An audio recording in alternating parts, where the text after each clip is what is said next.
Has either backup quarterback distinguished themselves to be the guy you consider the number 2 yet, or is it still a lot up in the air?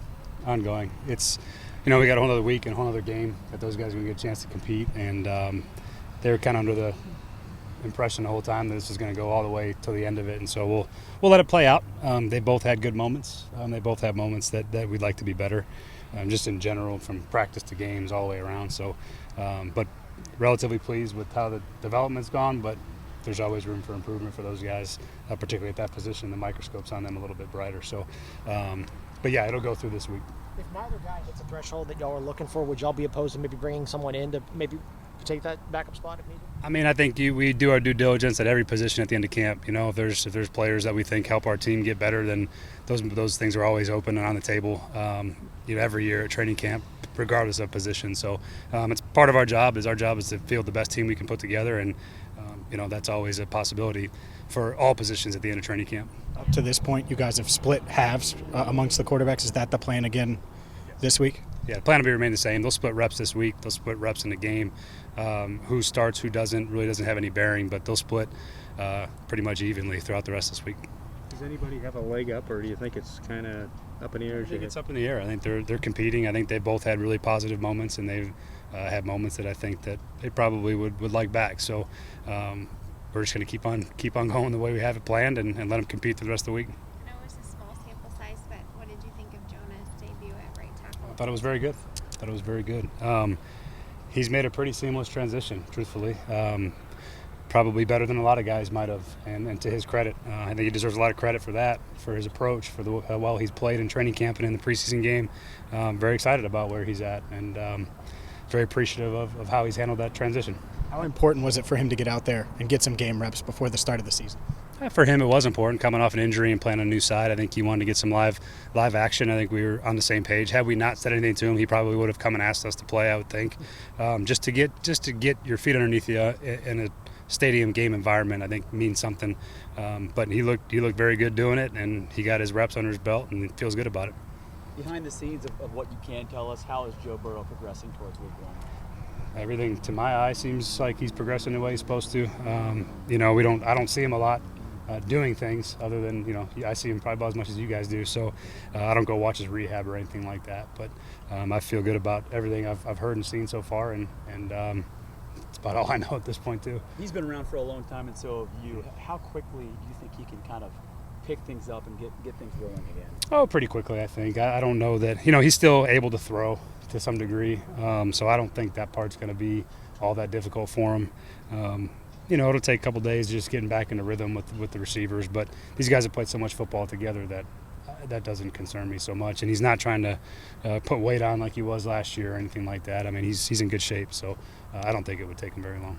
Jackson, I think, played every snap the other night. Flip sides, obviously. Was that to get him a bunch more reps at left tackle? Because I know obviously he was in the mix with Jonah for a while for the starting spot. Was that just for that position, or just to get a better evaluation of him? Both. I think he needs to be able to play both sides. If you're not starting at tackle, you got to be able to play both positions. And so for him to get reps at both sides, a lot of it's we don't have as many tackles playing in the game. So him and Deontay are flipping sides and taking reps. We see some guys out there that probably don't always go out there too later in the game. So to have him do that is great. He needs the reps on both sides to be able to be valuable for us. And he is a little bit more natural on the left side. I thought he played a lot better this game than he did the last game too. So that was good to see. When y'all are looking for offensive linemen at the back end of that roster, what are the key traits you're looking for when it comes to keeping guys or not? Versatility is a big part of it. If you're an interior backup and you can snap, that's a big plus. If you can play guard and center, if you're a tackle, you got to play both sides. Those are the things you look for. You look for guys that are smart because you're not going to get a lot of reps during the week. You're going to be a lot of scout team stuff. So all those things factor in as far as being able to adapt on the fly, play different positions, multiple positions. That's where the value comes in for those guys when they're, especially on game day when you get 8 guys up. You need guys that can play multiple spots and play them well enough to play in the game. What do you see from snap? What have you seen from Sharping? It's been good. For a guy that hasn't really played center in his career, I've been really pleased with that. He's there's a lot more to playing center than the snapping part. It's getting everybody lined up and making calls and getting protection set. It's a whole job unto itself, the mental part of it, and that's always the one that holds guys back. And so to see him be able to handle that has been really positive. Snap-wise, he's been good as far as snap accuracy. He's probably had one or two hot ones that haven't been disastrous, but they're off the body and all that. But been pleased with him. He's done a nice job playing center for a guy that really hasn't played center in his NFL career. You tried Ford at some spots that he hasn't played at left and at right. How did he come out of the game? Good. He's really proven that he's played a lot of football at guard. You see his strengths there. He's done a nice job. He's played some tackle in those situations as well in the preseason games because, again, if you got guys that can play multiple spots, you feel really good about it. So I've been happy with Cody and what he's shown, and I think he's done a nice job. It's not your side of the ball, but Mike Hilton had another pick today. He's had a bunch in camp. He forced one the other night. What stands out to you about his camp? He's such a good football player. His savvy, his understanding. Those interceptions come from him being a really intelligent player. On top of having the skill set to play the position. I mean, I think he's the best nickel in football. I felt like that before he came here and we had to play him in Pittsburgh.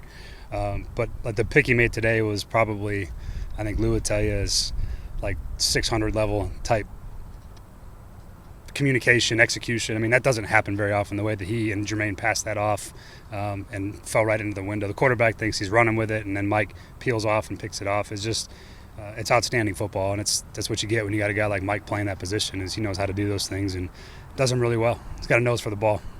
It looks like 80 is making a bid to be active when the games start. How much of a surprise has he been? Surprise is probably the wrong word. I was curious to see what he would look like coming from, an Ivy League school and not playing at a level that some of these guys play at.